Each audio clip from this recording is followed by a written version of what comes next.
With the Moto G, Motorola is breaking into the budget smartphone market.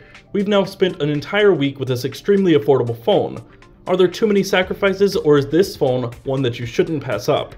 I'm Taylor Martin, this is Pocket Now, and this is our full review of the Motorola Moto G. We'd also like to thank our pals over at Clove for lending us this Moto G for review. Check out clove.co.uk to see about buying your own Moto G. Considering the price of the Moto G, you can't expect a whole lot out of its hardware.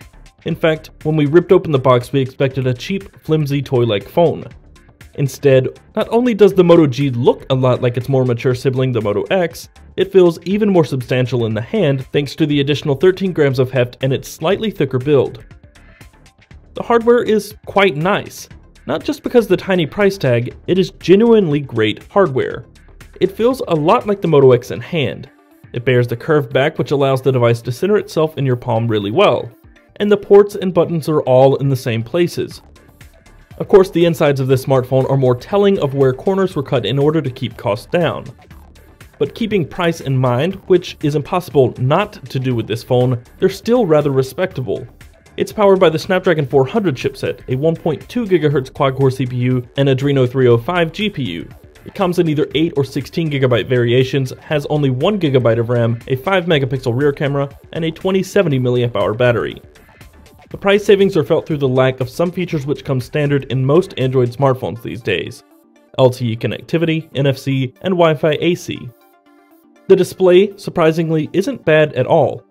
Measuring 4.5 diagonal inches, it doesn't stretch edge to edge like the display on the Moto X. And also, unlike the Moto X, it's not an AMOLED panel. It's a 720p resolution LCD panel, which boasts fairly accurate and vibrant colors, decent contrast, and very wide viewing angles. Blacks are somewhat washed out, but whites are balanced, and we have very few overall complaints with the display. It's sharp at 326 pixels per inch, and by itself it looks great. Far better than we imagined on a $200 phone. In fact, that's how we feel about this entire device. Every aspect of the Moto G's hardware exceeds our expectations of what a $200 smartphone should feel like. Software is an interesting story on the Moto G. Unlike Motorola's initial claims, the Moto G does not ship with KitKat. The plan is now to update to 4.4 KitKat sometime in January. For now though, it's running 4.3 Jelly Bean, and it's missing the vast majority of the cool features found on the Moto X, mainly due to the hardware requirements. It does not have touchless control or the wrist flick camera shortcut gesture, since those both require Motorola's X8 mobile computing system, and it doesn't have active display notifications, since it requires an AMOLED display to conserve power.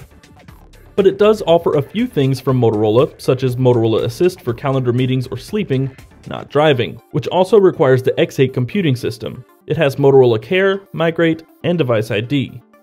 And if you use a passcode or pattern lock, when you connect a Bluetooth device, you can add it to your list of trusted devices. When connected to trusted devices, the Moto G will not lock. When they disconnect, the pattern or passcode is required to access the device again. Outside those few add-ons, this version of software is virtually bone stock Android. And that's important on a device like this, since both storage options are rather small. For the time being, we have no complaints when it comes to the software, but we can't wait to see what this phone runs like on KitKat. Performance isn't exactly incredible on the Moto G.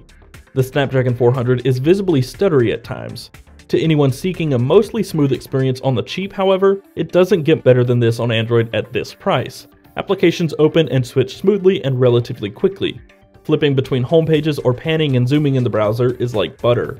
But the biggest current limitation of the Moto G is its 1 GB of RAM. Applications are closed more aggressively than we're used to with 2 or 3 GB of RAM.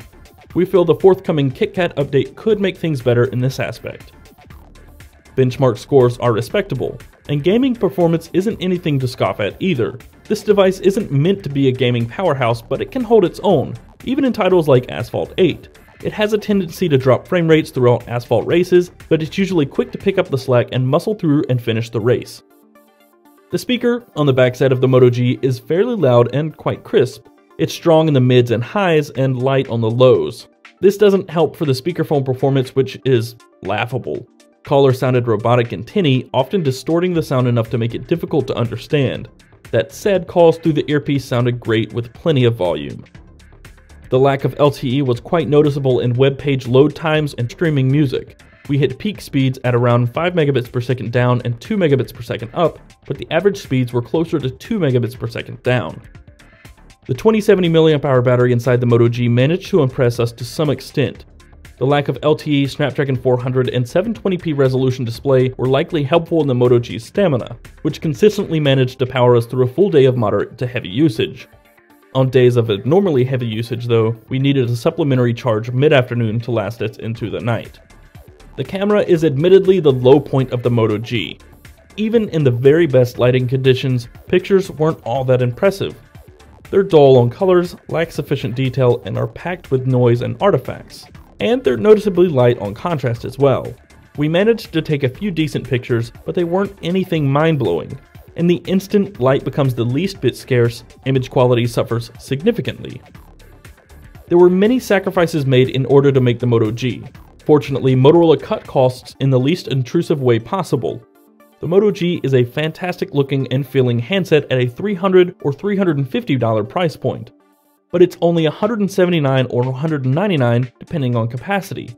And for anyone who might even consider a $200 smartphone as a daily driver to begin with, the Moto G is an absolute steal. It's not for everyone as the stutters and performance reveal, but it's a fantastic option as a stocking stuffer this holiday season, for a first-time smartphone buyer, or even veterans who don't have a lot of needs or disposable income. It also makes for an ideal backup phone for those dire circumstances. And that's why we give the Moto G a 7.7 out of 10. That's going to wrap up this review, so if you enjoyed it, be sure to click the thumbs up button below and subscribe to the channel to see more videos like this one in the future. Leave a comment if you have any questions or suggestions, and be sure to follow us in all the usual places, Twitter, Facebook, and Google Plus at Pocket Now. Before we go, we'd like to extend a final thank you to our friends at Clove for lending us the review unit.